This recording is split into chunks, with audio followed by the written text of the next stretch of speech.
Chàng trai chỉ dựa vào một cành cây và một sợi dây sắt mà câu được một con cá lớn, khiến hai lão câu cá bên cạnh kinh ngạc sững sờ. Vậy thật, hai ta câu nửa ngày mà chẳng được gì. Thằng nhóc này làm cách nào hay vậy? Thật là lạ lùng. Cậu ta còn chẳng thèm giải mồi câu nữa. Tuy nhiên họ không hề biết rằng chàng trai này chính là vào sáng hôm nay mới vừa xuyên không đến Nam La Cổ hạng năm 1960. Vật chủ cũng tên là Trần Đại Bảo giống hắn. Hắn không chỉ sở hữu một không gian hệ thống rộng hơn 500 m2 mà còn có thể thông qua bất kỳ vật thể nào làm vật trung gian để cảm nhận môi trường xung quanh. Anh ơi, cá này để đâu à? Người nói là em trai của Trần Đại Bảo, Trần Tiểu Quân. Tiểu Quân, em đào một cái hố nhỏ bên bờ nước ấy, cho ít nước vào rồi thả cá vào đó là được.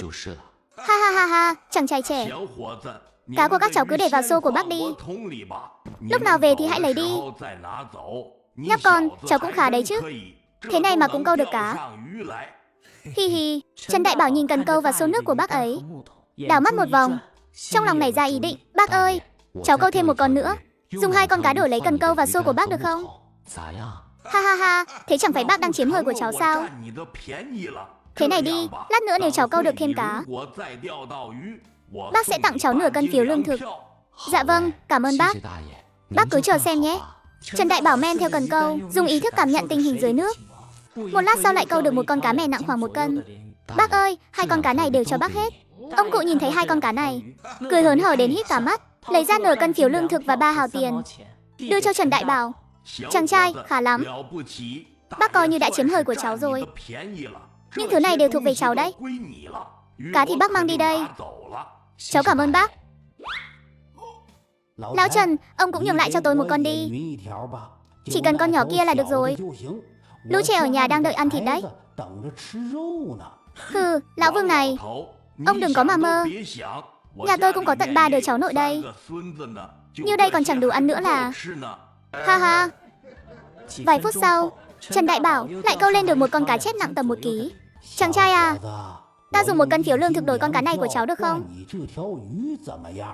Vương đại gia, cháu và em trai còn chưa được ăn cơm nữa. Ông cho cháu nửa cân phiếu lương thực với 5 hào đi. Lát nữa cháu còn đi mua chút đồ ăn cho em trai. Thời này không cho phép buôn bán đâu. Bị bắt được là không phải chuyện đùa đâu. May mà Trần Đại Bảo còn nhỏ tuổi, lại thêm ở đây không có người ngoài. Vương đại gia do dự một chút rồi gật đầu đồng ý. Sau khi Vương đại gia đi, sau nửa ngày làm việc, Trần Đại Bảo lại câu thêm được mấy chục cân cá. Nhiều cá thế này nhà mình cũng chẳng ăn hết. Hay là đến công xã Cung Tiêu đổi lấy ít tiền và phiếu lương thực. Trần Đại Bảo đến công xã Cung Tiêu, đem cá lớn đổi lấy tiền và phiếu lương thực. Cá nhỏ thì để lại để nhà mình ăn. Tiếp đó cậu lại dùng một phần tiền mua ít đồ dùng hàng ngày và đồ ăn. Thấy mặt trời đã xuống núi, cậu liền mang theo thành của thu hoạch được, cùng Trần Tiểu Quân đi về nhà. Trần Đại Bảo năm nay 15 tuổi, mẹ ruột mất sớm. Cha là Trần Đại Hải cùng góa phụ Chu Quế Lan xây dựng một gia đình mới. Lúc Chu Quế Lan về nhà chồng có dắt theo một đứa em tên là Lưu Hải Đào. Sau đó Trần Đại Hải và Chu Quế Lan lại sinh cho Trần Đại Bảo thêm một đứa em trai là Trần Tiểu Quân và 2 đứa em gái Trần Đông Mai và Trần Hồng Mai. Đại Bảo, cả ngày hôm nay các con đi đâu thế? Mẹ với cha con lo phát khiếp lên được. Mẹ ơi, anh cả của con giỏi lắm. Hôm nay anh ấy câu được bao nhiêu là cá. Anh cả còn mua cả màn thầu nữa. Tối nay nhà mình được ăn ngon rồi. Trời đất ơi, sao lại mua nhiều màn thầu thế này? Thế này đã là gì? Đại ca của em còn dùng chỗ cá này đổi được bao nhiêu tiền kìa. Trần Đại Bảo trong lòng thở dài một tiếng. Cái miệng của thằng em mình đúng là nhanh thật. Xem ra tiền không giữ nổi rồi, lấy ra thôi. Tổng cộng bán được 22 đồng. Mua rượu, gia vị với màn thầu hết một ít. Chỉ còn lại ngần này thôi. Đại Bảo, con giỏi quá. Câu cá một ngày mà bằng cả tháng lương của cha rồi. Ha ha ha, hứa này được đấy. Cá bán cho ai thế? Cha cứ yên tâm đi. Chỗ cả đó đều bán cho công xã Cung Tiêu rồi. Không ai bắt lỗi nhà mình được đâu. Ha ha ha, được. Con trai ta hiểu chuyện rồi. Đúng rồi, cá này còn bao nhiêu? Cha ơi, mấy con này đều là cá nhỏ. Có 8 con à? Mấy con to đều bị đại ca bán rồi. Trần Đại Hải nhìn vào thùng cá, giật mình kinh ngạc. Trời đất, đây mà là cá nhỏ à? Thế cá to chắc cũng phải 2-3 cân ấy nhỉ? Cha, con to nhất hơn 5 cân lận. Chu Quế Lan, bà chọn lấy 2 con cá bỏ vào túi, để Đại Bảo và Hải Đào mang đến cho sư phụ của chúng. Sư phụ của Trần Đại Hải là Nhất Trung Hải ở viện bên cạnh, cũng chính là đạo đức thiên quân lừng danh. Trần Đại Bảo vốn dĩ không muốn dính dáng gì đến viện bên. Quan hệ như ngặt nỗi cha mình, lại chính là đại đệ tử của người ta. Hai anh em vừa ra khỏi cửa đã gặp thím Lý hàng xóm. Đại Bảo, cá này mua ở đâu thế? Thím Lý, cá này là cháu câu ở Hồ Côn Minh hôm nay đấy. Cha cháu bảo chúng cháu mang tặng cho Nhất sư phụ ở viện bên cạnh. Đợi hôm nào cháu câu được nhiều, sẽ biếu thím một con. Ha ha ha ha. Ngoan lắm, thật là đứa trẻ ngoan. Các cháu đi mau đi. Hai người đi đến đại viện số 95. Vừa vào tiền viện, đã bị một người đàn ông trung niên tầm 40 tuổi chặn lại. Thằng lớn nhà họ Trần, cá này là các cháu câu đấy à? Nghiêm Phú Quý vừa nói vừa định đưa tay ra sờ cá. Trần Đại Bảo vội né tránh thầy Nghiêm. Cá này là em câu ở Hồ Côn Minh đấy ạ. Cha bảo em mang sang biếu sư gia, bác Nghiêm ạ. Không chạm được vào cá, trong lòng thầm tiếc nuối. Lão Dịch đúng là nhận được đồ đệ tốt. Hai đứa đi đi. Hai người bước vào sân thứ hai, liền thấy một phụ nữ trẻ đang giặt đồ. Đây chính là đóa sen trắng Tần Hoài Như nổi tiếng gần xa. Lúc này từ gian nhà bên có một thanh niên bước ra. Trông cũng khá bảnh bao, chỉ là sắc mặt có chút u ám.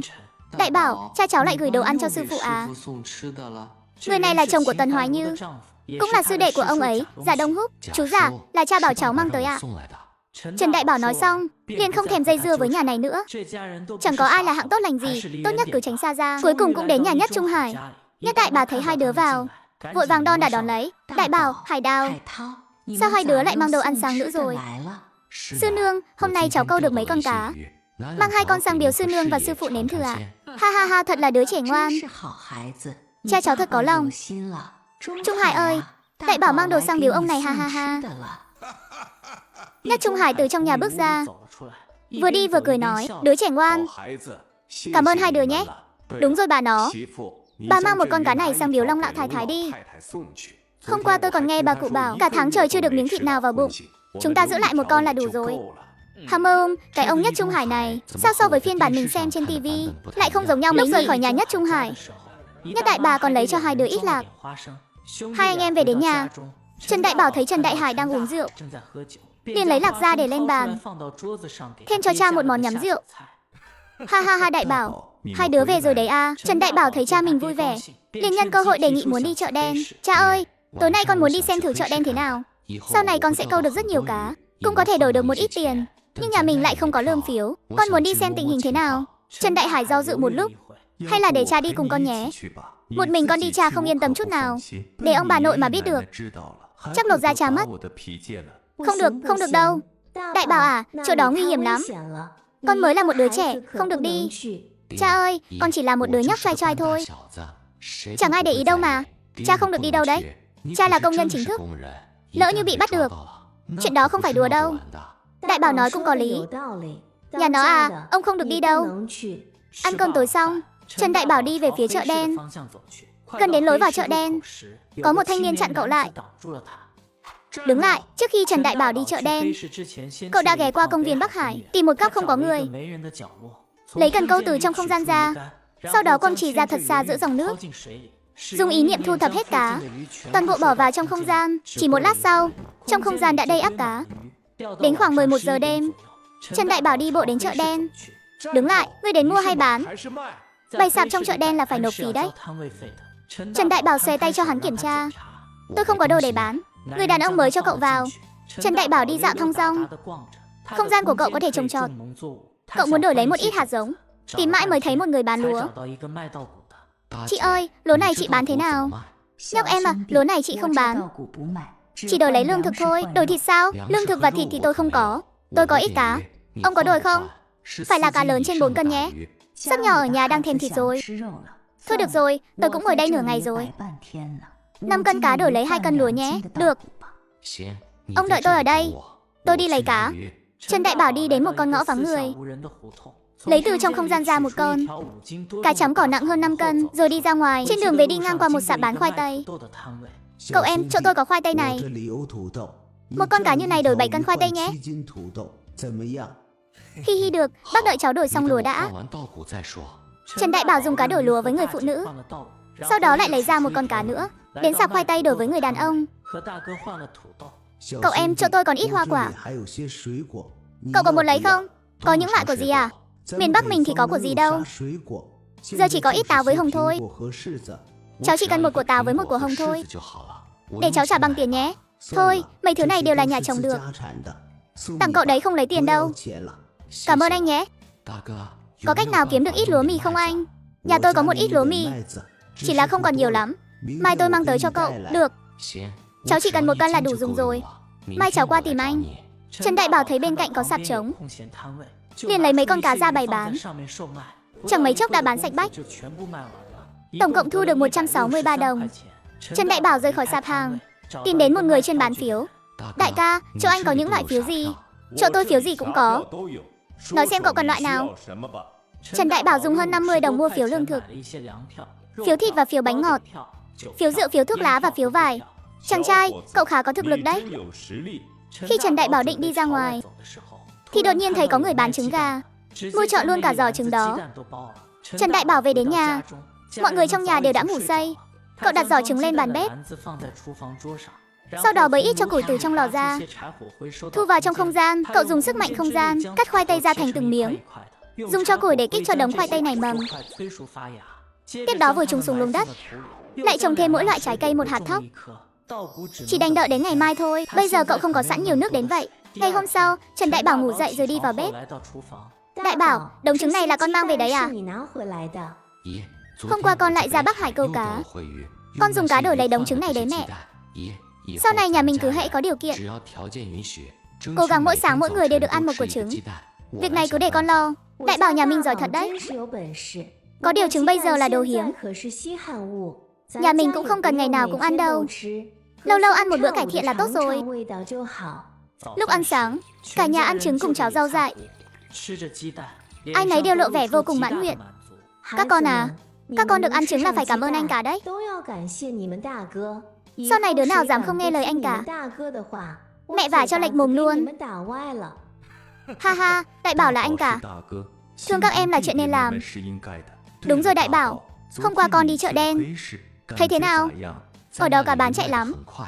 Hôm nay con sẽ câu thêm ít cá, tối nay đi đổi ít lương thực và phiếu. Anh cả, em muốn đi cùng anh. Hôm nay anh không dắt ai theo hết, mấy đứa ở nhà lo mà học bài, anh về sẽ mua đồ ngon cho. Ăn sáng xong, Trần Đại Bảo bắt xe đến Di Hòa Viên, kiếm một chỗ vắng người, bắt đầu thu cá vào không gian. Cá ở đây còn nhiều hơn, mà toàn là cá lớn.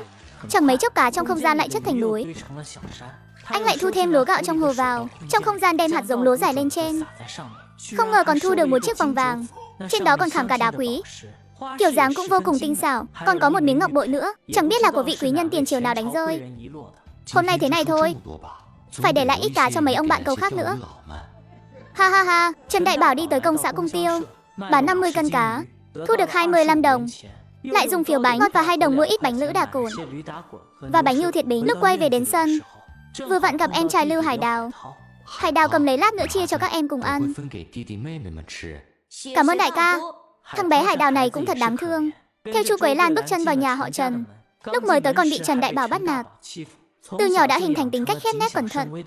Trần Đại Bảo quay về phòng mình, anh thử dùng ý thức để thúc chín đống khoai tây kia. Phát hiện ra quả nhiên là được. Anh trồng tổng cộng gần 500 gốc khoai tây.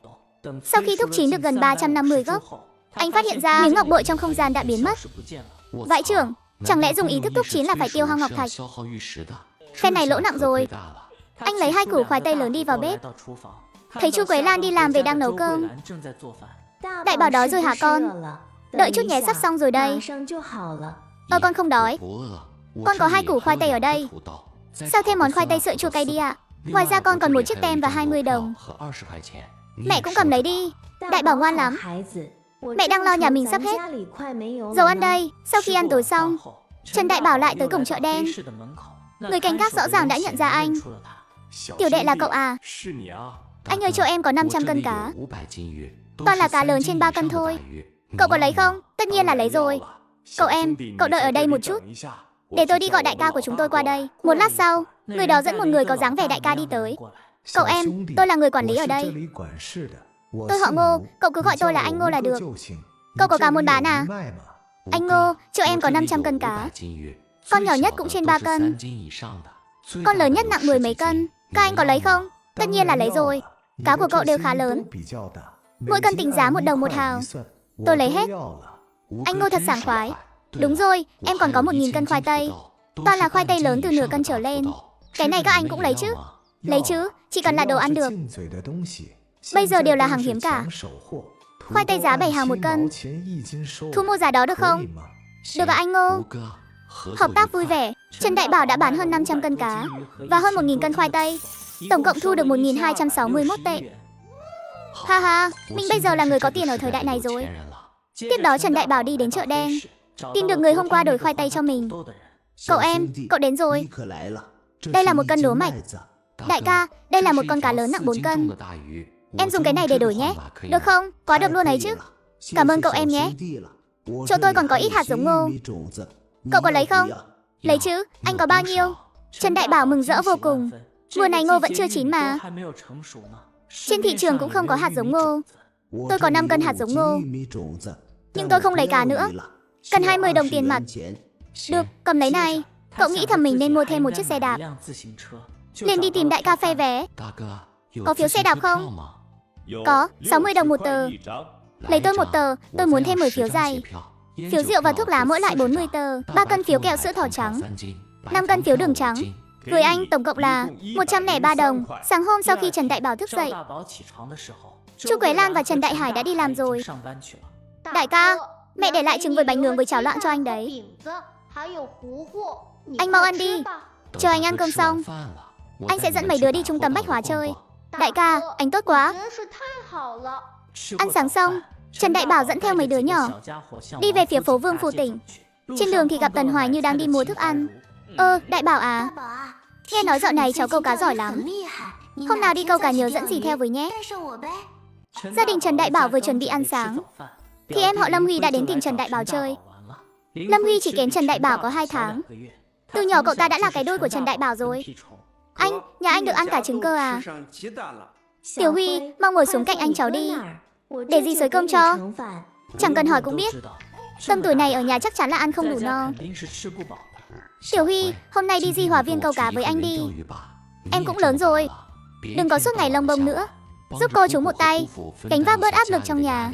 Ha ha, anh à, em cũng chẳng biết phải làm thế nào. Nhưng thôi, cứ nghe theo anh vậy. Ăn sáng xong, hai người đi tới Di Hòa Viên.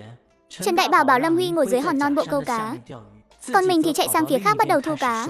Mới có một buổi sáng, Trần Đại Bảo đã thu hoạch hơn 400 cân cá. Cậu ta bỏ vài chục con vào thùng gỗ, số còn lại vẫn để trong không gian. Cậu còn nhận được một chiếc hộp gỗ nhỏ, trông khá là tinh xảo, dường như rất thích hợp để. Còn Lâm Huy lại chỉ câu được một con cá nhỏ chưa đầy nửa cân. Ha ha, Tiểu Huy, đệ mang vài con cá về đưa cho cô đi. Chỗ cá còn lại chúng ta đi bán, tiền thì chúng ta chia đôi. Đại ca, tiền này đệ không lấy đâu. Cá hầu như đều là do anh câu mà. Đệ không thể chiếm hời của anh như vậy được. Chúng mày nói nhảm cái gì thế? Anh bảo sao thì đệ cứ nghe vậy đi. Ha ha, được ạ. Đệ nghe lời đại ca. Hai người mang thùng cá đến hợp tác xã tín dụng. Cá bán được tổng cộng 40 đồng. Trần Đại Bảo lại dùng 1 lạng lương phiếu và 2 hào để mua mấy cái bánh bao nhân thịt. Anh Ngô, tôi cũng bán cá ở chỗ anh mấy lần rồi. Anh có thể làm cho tôi tờ giấy chứng nhận không? Hoặc là thư xác nhận cũng được. Lỡ như có người kiểm tra tôi cũng có bằng chứng để đối chiếu. Vẫn là Đại Bảo nghĩ chu đáo. Hi hi, để tôi làm giấy tờ cho cậu. Viết luôn cả phần lần trước vào cho cậu nhé. Cảm ơn anh Ngô. Sau khi rời khỏi hợp tác xã, Trần Đại Bảo lấy ra 20 đồng và bánh bao nhân thịt, đưa cho Lâm Huy. Tiểu Huy, đệ về nhà đưa tiền này cho cô.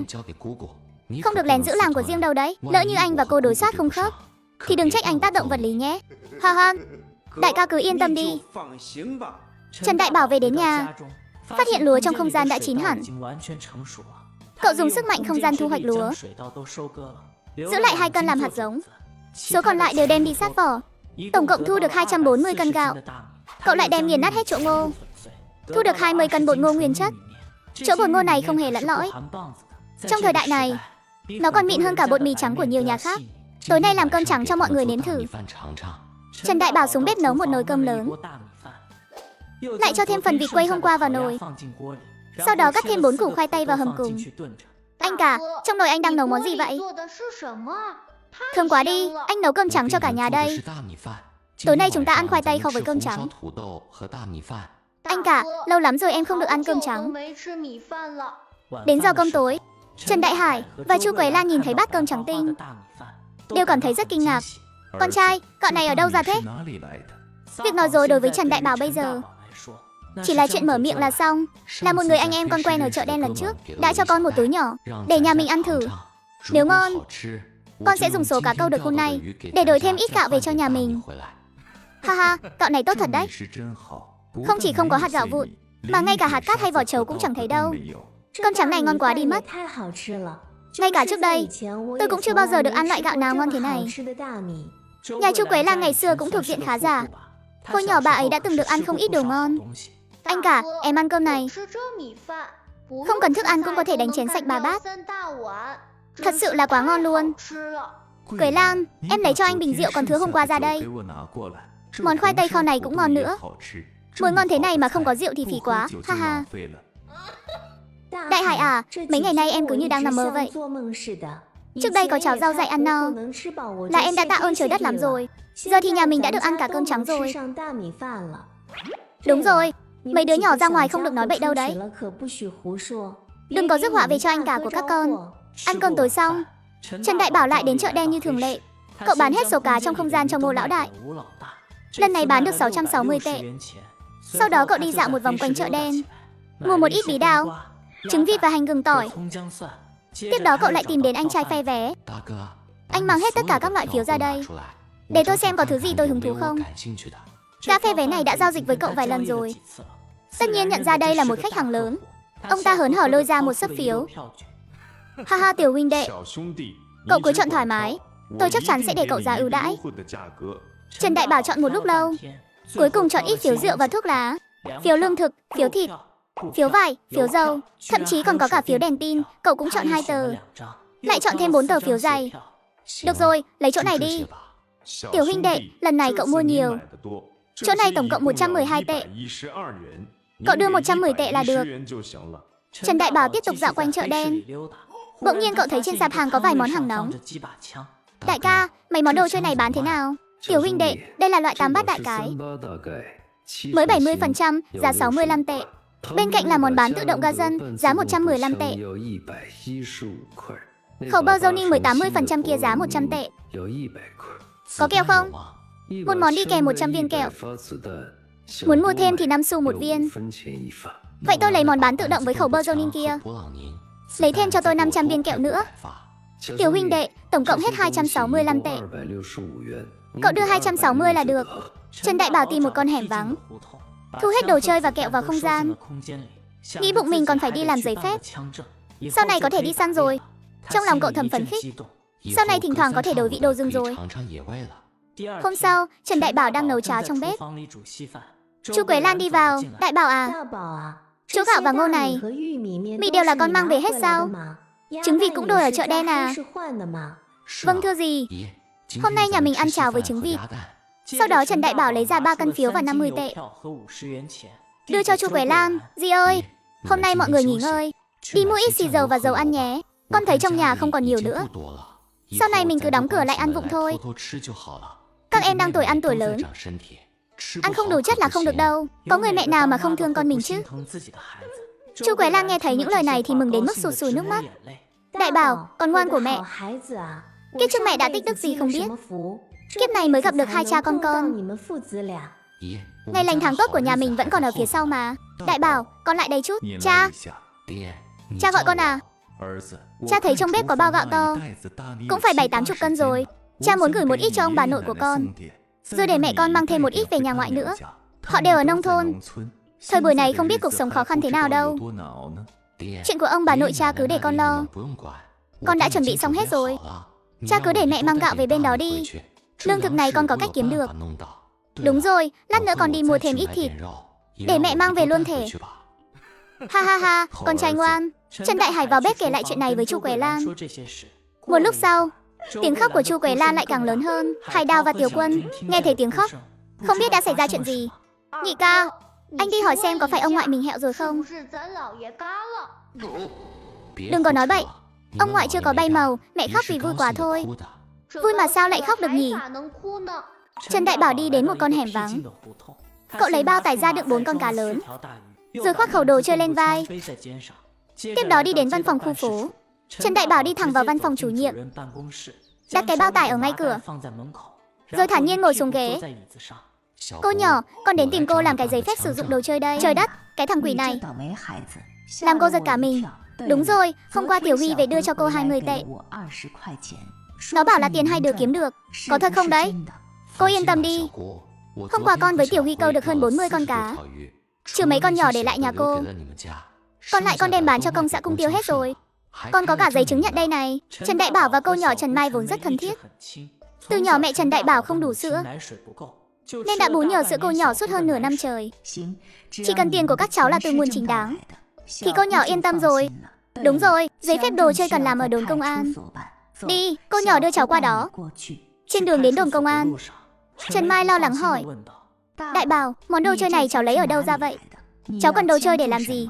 Cháu không được làm bậy đâu đấy. Cô nhỏ, cô nhìn cháu lớn lên mà. Cháu có làm bậy bao giờ đâu. Đồ chơi này là bạn tặng cháu à? Mấy ngày nữa cháu định về thăm ông bà nội, tiện thể lên núi săn bắn, biết đâu lại săn được con lợn rừng cho cả nhà. Cháu về thì đưa số tiền này cho ông bà nội nhé. Hesi, cuộc sống của họ cũng vất vả lắm. Đúng rồi, trong bao tải kia cháu đựng cái gì thế? Cô nhỏ à, mình nhờ người ta làm giấy tờ, chẳng lẽ lại đi tay không đến cầu người sao? Đây là mấy con cá lớn, toàn loại trên 4 cân cả đấy. Trần Mai khẽ mỉm cười. Đứa cháu này của mình thật là hiểu chuyện đời. Trần Mai đưa Trần Đại Bảo vào văn phòng trưởng đồn. Trưởng đồn Từ, đây là cháu bên nhà ngoại tôi, tên là Trần Đại Bảo. Thằng bé định về quê săn bắn, qua chỗ ông làm cái giấy phép đồ chơi. Chị Trần, đã là cháu nhà chị thì tôi cũng không có gì phải bàn nữa. Chàng trai trẻ, đồ chơi này không được mang ra trong thành phố đâu. Ngoài ra khi đi săn cũng phải cẩn thận, đừng để làm người khác bị thương. Cháu cảm ơn bác Từ, cháu sẽ ghi nhớ lời bác dặn. Ha ha ha, chị Trần, đứa cháu này của chị cái miệng dẻo thật đấy. Chàng trai này khá đấy. Thằng cháu này tôi nhìn nó lớn lên mà. Từ nhỏ đã hiểu chuyện. Hôm qua dắt thằng lớn nhà tôi đi câu cá, thế mà bán được tận 40 tệ đấy. Đúng rồi, đây là cá Đại Bảo mang biếu bác, toàn là cá lớn trên 4 cân cả. Ha ha ha, Đại Bảo, sau này nếu săn được con mồi mà có dư thì đừng quên đồn công an của bác nhé. Bác thu mua bằng giá với trạm bên ngoài. Dạ được bác Từ, cháu nhớ rồi à. Trần Đại Bảo làm xong giấy tờ, cùng Trần Mai bước ra khỏi đồn. Đại Bảo, cháu với Tiểu Huy đều là con của cô. Cả hai đều là con của cô. Cô muốn hỏi cháu có muốn đi làm không? Cô ơi, cháu không muốn đi làm đâu. Cháu còn nhỏ mà. Cháu muốn chơi thêm 2 năm nữa. Điểm này cháu không bằng Tiểu Huy rồi. Em nó cứ còn lấy dụng cháu đòi đi làm suốt kìa. Cô cho cháu thời gian tối đa 1 năm nữa. Sang năm mà cháu vẫn không tìm việc, cô sẽ bảo Dượng đưa cháu vào quân ngũ đấy. Đừng mà cô, cháu không muốn đi lính đâu. Cái thằng nhóc này, không biết bao nhiêu người muốn vào bộ đội mà không được đấy. Ây thôi được rồi, đến lúc đó tính sau. Sau khi tạm biệt Trần Mai, Trần Đại Bảo đến Di Hòa Viên câu cá. Cậu phát hiện cá trong hồ ngày càng ít đi, mà người đến đây câu cá lại ngày càng đông. Xem ra sự nghiệp câu cá của mình ước chừng chẳng bao lâu nữa là kết thúc rồi. Đến buổi tối, tổng cộng chỉ thu được chưa đầy 200 cân cá. Cậu còn thu được mấy cái giường gỗ lớn. Mở ra xem thử, bên trong toàn là vàng thỏi và bạc thỏi. Còn có cả một ít ngân phiếu, nhưng mấy thứ này bây giờ chẳng đáng tiền. Hiện tại thứ giá trị nhất chính là lương thực, thực phẩm và đồ ăn. Trần Đại Bảo về đến nhà, đặt trong bếp 2 bao gạo lớn, 2 củ bí đao, 10 mấy củ khoai tây, lại lấy ra thêm 10 mấy con cá. Ngày hôm sau, cả nhà vây quanh bàn ăn dùng bữa sáng. Đại Bảo, hôm qua sao con mang về nhiều gạo với đồ ăn thế? Ông ơi, con muốn sang nhà ông bà nội, có thể đi hơi lâu, nên con để lại nhiều đồ ăn một chút cho cả nhà. Hôm nay con còn định đi mua thêm ít trứng gà trứng vịt nữa. Đại Bảo, con định khi nào thì đi thăm ông bà? Ngày mai à, hôm nay con sẽ ra ga tàu mua vé. Đại ca, anh phải về sớm đây nhé. Anh không ở nhà em sẽ nhớ anh lắm. Nhóc con, em nhớ đại ca hay là nhớ đồ ăn ngon đây? Nhớ đại ca và cũng nhớ cả đồ ăn ngon nữa. Ha ha ha ha. Ăn sáng xong, Trần Đại Bảo đi mua một tấm vé tàu hỏa, sau đó lại ghé qua công xã Cung Tiêu một chuyến. Bác Ngô, vài ngày tới con đi thăm ông bà nội, nên muốn mua ít đồ mang về cho họ. Nhà ông nội cháu ở đâu? Dạ ông nội cháu ở Ký Châu, Hà Bắc. Cháu phải bắt tàu hỏa đến Thiên Tân, sau đó mới bắt xe khách đi tiếp. Ái chà Đại Bảo, cháu có thể đi câu cá biển đấy. Thiên Tân giáp biển mà. Cháu cũng định ra bờ biển xem thử. Nếu câu được cá, sẽ gửi cho mọi người một ít. Đại Bảo thật có lòng. Đến bờ biển phải cẩn thận đấy. Bác nghe nói khi thủy triều dâng lên, nó còn nhanh hơn cả người chạy đấy. Cảm ơn bác Ngô đã nhắc nhở. Tiếp đó, Trần Đại Bảo mua cho ông nội ít rượu ngon thuốc tốt, còn mua thêm ít bánh ngọt và gia vị. Sau đó cậu lại đến đại lầu bách hóa một chuyến, mua một chiếc xe đạp Phượng Hoàng mang về cho ông. Có xe đạp thì tiện lợi hơn nhiều rồi. Trần Đại Bảo tìm một con hẻm, cất xe đạp vào trong không gian. Tiếp đó cậu lại đến chợ đồ cổ, tự mua cho mình một chiếc đồng hồ Thụy Sĩ mới 80%, còn mua cho các em ít truyện tranh. Ngày hôm sau trước khi đi, Trần Đại Bảo lấy ra 100 tệ, 10 cân phiếu lương thực, 3 cân phiếu thịt đưa cho chu Quế Lan. Chỗ này là mấy ngày nay con gom góp được bấy nhiêu đều để lại cho mẹ. Người già trong nhà nếu cần, tỷ cứ đưa thêm ít lương thực và tiền nhé. Chu Quế Lan gạt nước mắt, bắt đầu khóc nức nở. Đại Bảo, thật sự cảm ơn con. Ông trời có mắt, phù hộ cho Đại Bảo nhà mình bình an vô sự. Trần Đại Bảo bước lên tàu hỏa, tìm thấy chỗ ngồi của mình. Bên cạnh là một bà cụ đi thăm thân nhân ở đơn vị bộ đội. Bà cụ còn bế thêm một đứa trẻ. Đối diện là một người đàn ông trung niên. Ông ấy là nhân viên thu mua của nhà máy đồ hộp. Bên cạnh còn có một sinh viên đang quay lại trường. Trần Đại Bảo lấy mấy quả táo từ trong túi xách ra, đưa cho mọi người. Gặp nhau đều là cái duyên. Tôi mời mọi người ăn táo. Ha ha ha, cái trà, trái cây này đúng là đồ hiếm đấy. Cảm ơn cậu em nhé. Cậu sinh viên trẻ lại ngại ngùng không dám nhận. Trần Đại Bảo đặt thẳng quả táo vào tay cậu ấy. Cậu là sinh viên, cần phải dùng não nhiều, ăn chút táo để bồi bổ. Cảm ơn đồng chí nhỏ. Bà cụ lại kiên quyết không nhận. Trần Đại Bảo khuyên bảo mãi mới thuyết phục được bà cụ. Đứa trẻ trong lòng bà ôm lấy quả táo lớn gặm ngon lành. Cháu cảm ơn chú. Hi hi, ăn đi. Ăn nhiều vào để sau này cao lớn nhé. Bà cụ lại không nỡ ăn. Bà dùng khăn tay bọc của táo lại. Bà già rồi, răng yếu lắm. Để về đến nhà dùng dao cắt ra rồi ăn.